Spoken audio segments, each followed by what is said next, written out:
Muy buenas tardes y bienvenidos a este canal. Para los que no me conocéis, soy Encarnación Troyano y quiero continuar con el curso que hemos comenzado de la Ley de Haciendas Locales. Concretamente, hoy quiero hablaros de las ordenanzas fiscales, reguladas en la Ley de Haciendas Locales en sus artículos 15 al 19.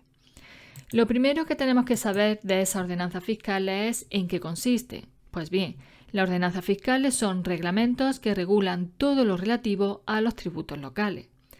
Ya vimos en el anterior vídeo que los tributos locales estaban compuestos por los impuestos, tasas, contribuciones especiales y que las tasas las tenéis que diferenciar de los precios públicos. Todo eso lo vimos en el vídeo número 1 sobre el curso de Haciendas Locales que os dejo en la descripción de este vídeo y que os recomiendo que veáis antes de continuar con el de hoy. Como regla general, las entidades locales acuerdan tanto imponer como suprimir sus propios tributos. Acordaros que vimos también en ese vídeo número 1 que las entidades locales podían recaudar ingresos tanto de sus propios tributos como participando y recaudando una parte de los impuestos del Estado y de las comunidades autónomas. Pues bien, esta regla general se refiere a sus propios tributos. Y debéis tener en cuenta que la Ley de Haciendas Locales regula 3 excepciones a esta regla general: el impuesto sobre bienes inmuebles, el impuesto sobre actividades económicas y el impuesto sobre vehículos de tracción mecánica. En estos 3 casos solo podrá exigirlo. En el caso de la regla general, es decir, de imposición y supresión de tributos, las entidades locales deberán aprobar las correspondientes ordenanzas fiscales, es decir, que deberán regular todo lo referente a sus tributos propios. En el caso de las 3 excepciones, es decir, de exigencia de esos 3 impuestos que hemos visto anteriormente, deberán fijar los elementos que sean necesarios para determinar las cuotas tributarias que le van a corresponder, deben acordar cómo van a llevar a cabo esas facultades y deben aprobar las correspondientes ordenanzas fiscales. Debéis tener en cuenta que todo lo que se refiere a la gestión, liquidación, inspección y recaudación de los tributos locales se rige por lo establecido en la Ley General Tributaria, que es una ley estatal, pero que a través de sus ordenanzas fiscales, es decir, de sus reglamentos, las entidades locales podrán adaptar esa normativa a su propia organización y funcionamiento, siempre, claro está, que esas ordenanzas fiscales no contradigan lo establecido en la Ley General Tributaria. Pasamos a estudiar el contenido de las ordenanzas fiscales. La Ley de Haciendas Locales establece todos estos conceptos como parte de ese contenido de dicha ordenanza. Yo lo que voy a hacer es explicar de forma breve en qué consiste cada uno de ellos, pero si queréis que haga más vídeos explicando estos conceptos pero de forma más amplia, dejádmelo en los comentarios del vídeo de hoy y yo lo tendré en cuenta. Vamos a comenzar con el hecho imponible. El hecho imponible es la situación que da lugar a que tengamos que pagar ese tributo, ya sea un impuesto, una tasa o una contribución especial. Por ejemplo, en el impuesto sobre bienes inmuebles, lo que origina que tengamos que pagar dicho impuesto es la propiedad de algún inmueble, ya sea una vivienda o, por ejemplo, un local comercial. Y eso es lo que constituye el hecho imponible. El sujeto pasivo es aquella persona que debe pagar los tributos. En el caso del ejemplo anterior sería el propietario tanto de la vivienda como, por ejemplo, del local comercial. Los responsables son aquellas personas que la ley sitúa junto al sujeto pasivo y que deberán pagar la deuda en el caso de que no lo haga ese sujeto pasivo. Las exenciones son aquellos supuestos en que la ley establece que a pesar de que se ha realizado el hecho imponible, es decir, el hecho por el que se debería pagar el tributo, el contribuyente no tiene la obligación de pagarlo, porque así lo establece la ley. Por ejemplo, la ley establece que los inmuebles de los que sea titular la Cruz Roja Española no tributan. Las reducciones y bonificaciones son aquellos porcentajes que se aplican y que hacen que la cantidad que debes pagar por esos tributos sea más baja. La base imponible es aquella cantidad sobre la que se aplican todos los porcentajes necesarios para determinar la cantidad que hay que pagar por un impuesto.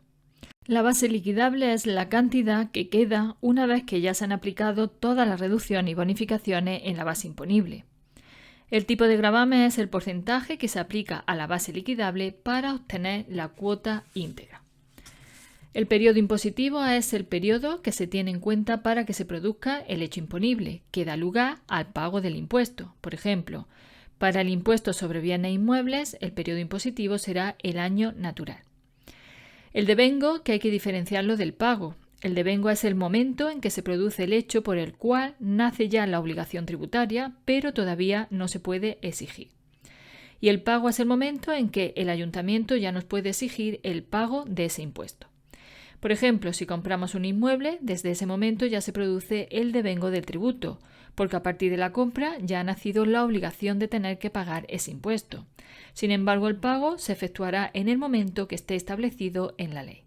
Además, también la ley establece que dentro del contenido de las ordenanzas fiscales se tiene que indicar cómo se va a declarar y cómo se va a ingresar ese tributo y la fecha de su aprobación y del comienzo de su aplicación. A continuación, vamos a estudiar el procedimiento desde que se elabora la ordenanza fiscal hasta que se publica. En primer lugar, las entidades locales adoptan unos acuerdos provisionales para establecer tributos, suprimirlos y ordenarlos, así como respecto a los elementos que van a ser necesarios para regular dichos tributos. Estos acuerdos provisionales se publicarán durante 30 días como mínimo en el tablón de anuncios de la entidad local, en el Boletín Oficial de la provincia y, si es una comunidad autónoma uniprovincial, en el Boletín Oficial de la comunidad autónoma respectiva. Una vez publicada, los interesados podrán examinar el expediente y hacer las reclamaciones que crean oportunas. Se consideran interesados, según la ley, aquellas personas que tuvieran un interés directo o que resulten afectados por tales acuerdos. Y además los colegios oficiales, cámaras oficiales, asociaciones y otras entidades legales que velen por los intereses profesionales, económicos o de los vecinos. Una vez que se ha terminado el periodo de publicación, si se han presentado reclamaciones se tendrán que resolver. Para ello se pasarán por el Pleno y éste decidirá si se aprueban la ordenanza, si se modifica o si se deroga. Tomada la decisión, se dictará un acuerdo, que en este caso ya es un acuerdo definitivo, y si no hubieran reclamaciones, ese acuerdo definitivo se adoptará sin tener que pasar por el Pleno. Dicho acuerdo, el texto íntegro de la ordenanza o de su modificación se tendrán que publicar en el Boletín Oficial de la provincia y, si es una comunidad autónoma uniprovincial, en el Boletín Oficial de la comunidad autónoma. Estas ordenanzas solo entrarán en vigor si se ha llevado a cabo dicha publicación. Tenemos que tener en cuenta que contra esta ordenanza solo cabe el recurso contencioso administrativo, que estaríamos hablando de vía judicial y no administrativa. Aquí en este canal tenéis un vídeo en el que explico la diferencia entre la vía administrativa y la vía judicial, y si tenéis que profundizar en el tema, os dejo en la descripción también de este vídeo mi guía sobre la Ley 39/2015. Este recurso contencioso administrativo se podrá interponer a partir de la publicación de la ordenanza en el boletín oficial correspondiente. Si se llega a interponer este recurso y la resolución del juez anula o modifica las ordenanzas fiscales, como regla general, y esto es muy importante tenerlo en cuenta, la entidad local tendrá que ajustar sus actuaciones a lo que haya dictado la sentencia, pero solo las posteriores a la sentencia. Es decir, que los actos firmes o consentidos que se hayan realizado antes de que se haya dictado la sentencia anulando o modificando las ordenanzas fiscales que se hayan recurrido serán válidos, salvo que la propia sentencia que se ha dictado lo prohíba, y esta sería la excepción.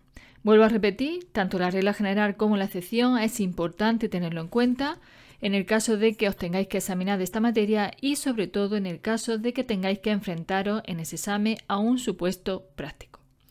Gracias por acompañarme, por estar ahí al otro lado y os espero en el próximo vídeo.